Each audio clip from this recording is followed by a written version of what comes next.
Okay, you guys could be interacting with a Taurus right now, but that's the other low bar of what's important here with what Taurus has to say. Taurus is actually your second house if you're going by equal house system and by your sun or rising placement. The moon, not so much. Okay, but if we were to look at this as a equal house system thing for Aries risings and Aries suns, this would suggest this has to do with your self-worth, your value systems, your self-respect, your consistency, or your consistency and reliability. This doesn't mean like necessarily reliability for you. This could have to do with what you desire, what you want, or what you cherish and value very much in another person. Taurus energy too could indicate, yes, comforts, a place of zen and peace. Usually, this is a very like harvesting kind of energy. So, well, not harvesting necessarily. That's more Virgo in because that's fall. But Taurus energy is the Empress energy, right? This is the utopia. This is the lavish abundance. But I feel like you have a very business mindset at this moment. You're looking at things from a very practical lens, from a very earth lens. You're not necessarily interested in being very emotional. You're actually trying to channel a lot of your energy into a very practical way of being. In this sense, doesn't have to just do with being work. This could also do with relationships, being more serious, feeling more ready for settling, if that makes sense, settling down, if that makes sense. So there is something here, very fixed energy about you this time around. So let's see what the reading would per se give us with this kind of energy.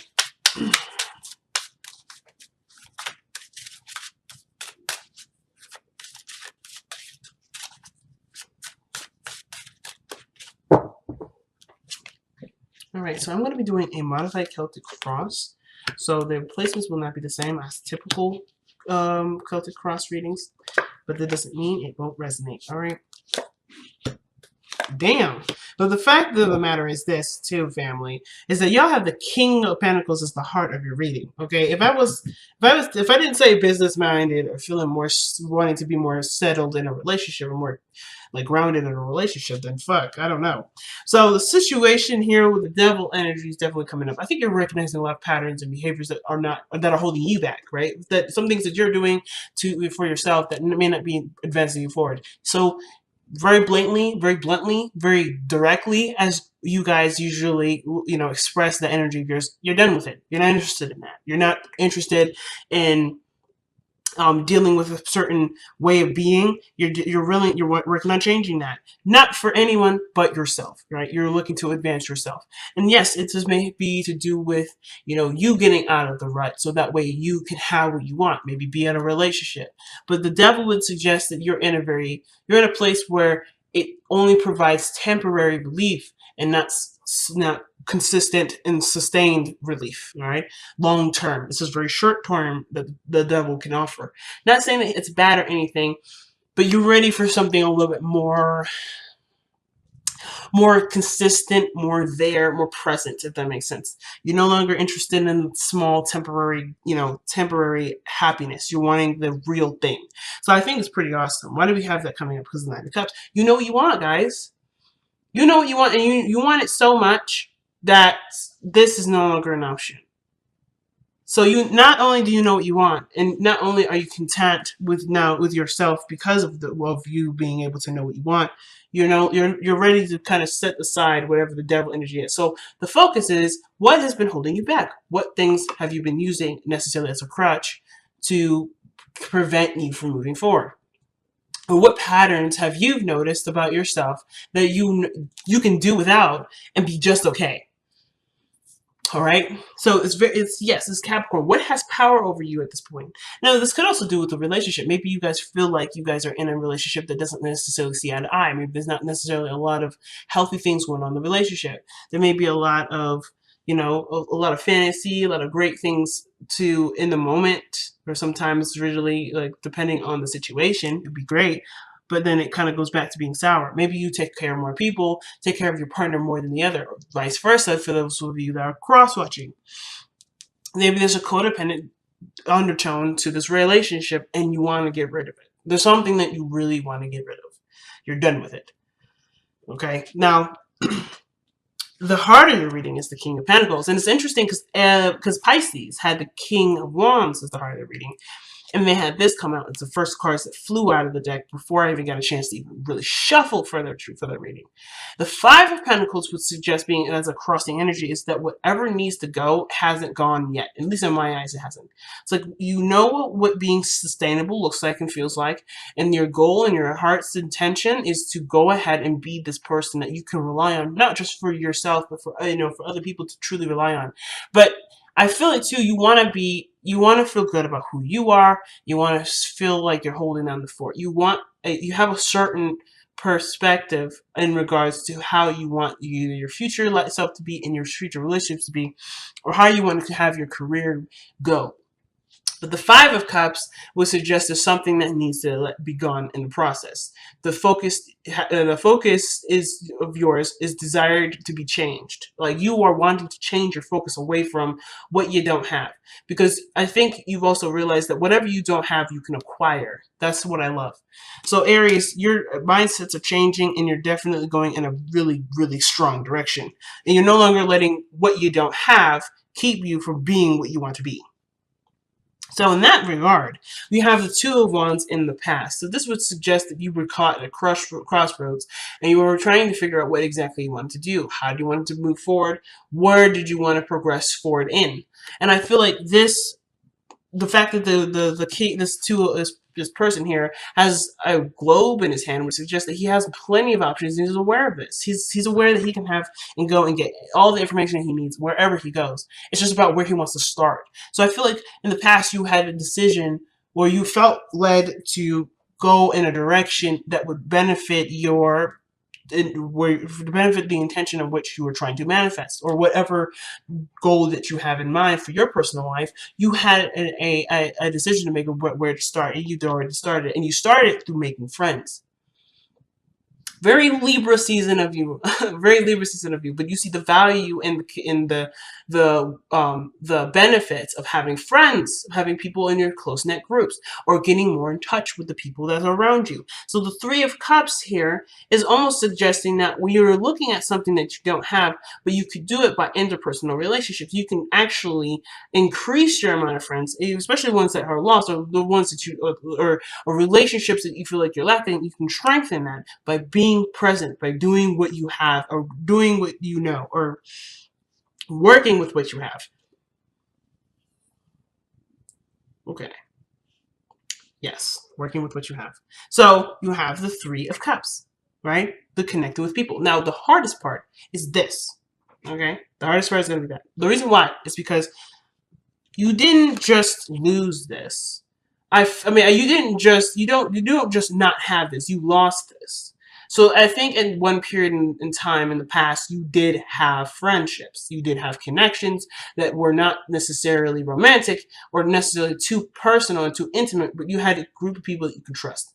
These people either betrayed you, broke your heart, made you feel like you couldn't necessarily have this, but you know very damn well and sure that you definitely can. It just requires stronger boundaries that the King of Pentacles will always create for himself, because he sees the value in himself and his relationships.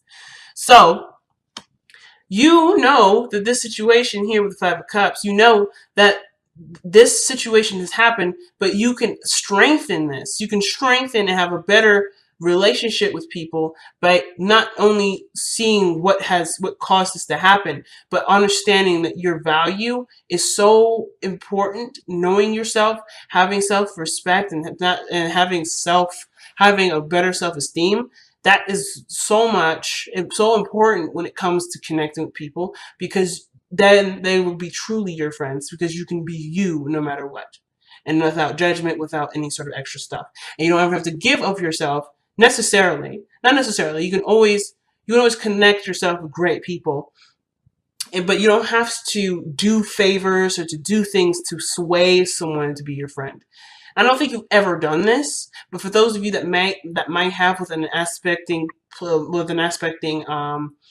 planet, maybe somewhere in Virgo, or perhaps in Cancer, or even Libra per se, You don't if you have this happening, you may be feeling like you always end up connecting with people that need something from you, and your friends are only people that need something from you rather than people that want to be around you. So I think for those people that have those moons there, this may reign more true than any other placement. But I feel like for those of you that may not have been giving of themselves either, the situation with friendships that may not have been very healthy, which suggests a toxic relationship between friendships or whatever, like you're noticing that your connections were not healthy because the connection with yourself hasn't been very healthy, and you're strengthening that now. You're creating better boundaries, creating better habits for yourself, and you're doing things a lot more positively and a lot more progressive, that will eventually lead you to more healthier relationships. What you're doing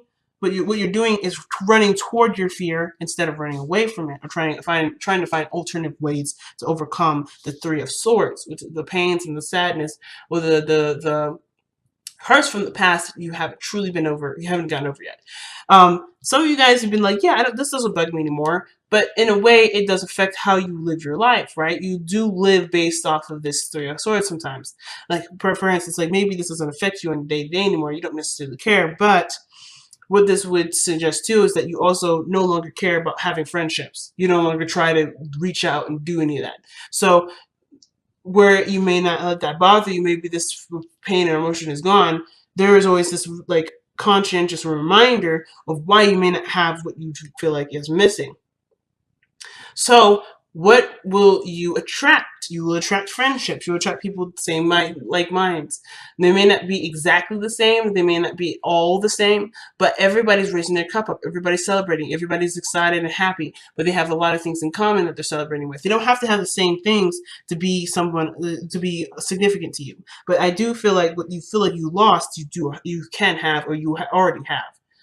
So what is it that you truly are missing? Because the Five of Cups would suggest that you don't have it.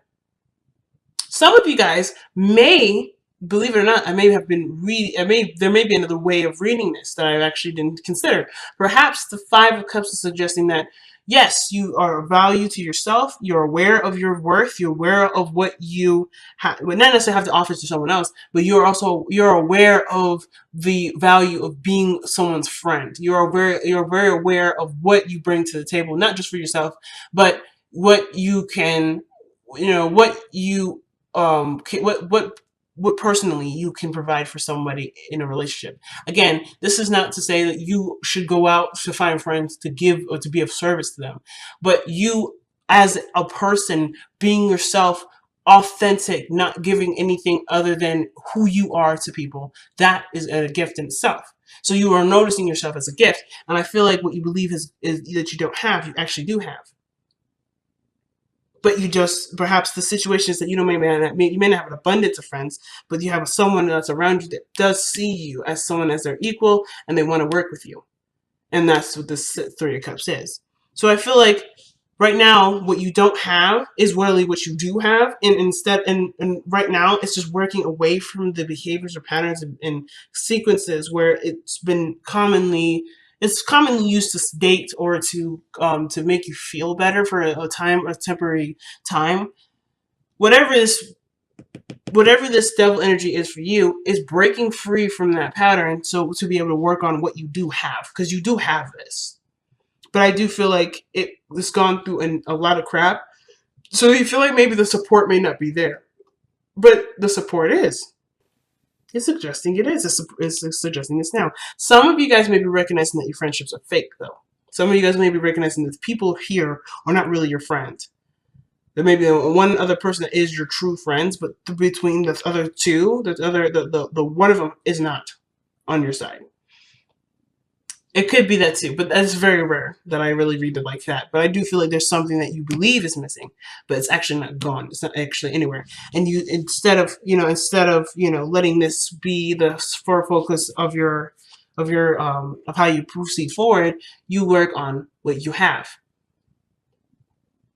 You work on building the relationships that you have and strengthening them to the best of your ability. You're focusing on what you value and making sure that that is there in the relationships that you have, rather than trying to make a relationship work. You're doing what you want to do, and you're fully surrounding yourself with people that see your value. I think it's freaking awesome. So with the Three of Swords here, yes, the pain is still there, or the issue surrounding relationships or groups of people or internet circles, that is there. But you are conscientious of it though. You are now aware of it, and you're no longer oblivious to it, and you're no longer sedating something that you believed doesn't exist. You are aware that this is not you're aware that this is not fully over, you fully have overcome it, but you are ready to start working on this. You're ready to work on this. You're ready to put your effort toward it and to heal from this. And again, this is not like, this is not like this is your fault and you're not really ready to look at this. This is actually pain that's been really hurt you. And this could suggest that you're not letting this pain rule you anymore. You have better things that you have in mind. You have bigger journeys, bigger goals, bigger things to tackle, and this is in your way. And you're wanting to overcome this so you can no longer have this situation hold you back. Because how you progress forward, how you better yourself, and how you have richer relationships is by no longer seeing it through the lens of potential pain, because your boundaries are up. You have stronger boundaries. So you're probably no longer messing with people, and you're no longer letting people just kind of do whatever they want to do and just kind of letting it go. You're not letting it fly anymore. You have certain boundaries now that you're putting up, because you need, if people are really going to be your friend, if people are going to really respect you, they have to respect your boundaries that you put in place. So I think all this has to do with better boundaries and recognizing your self-worth, which is very, very good.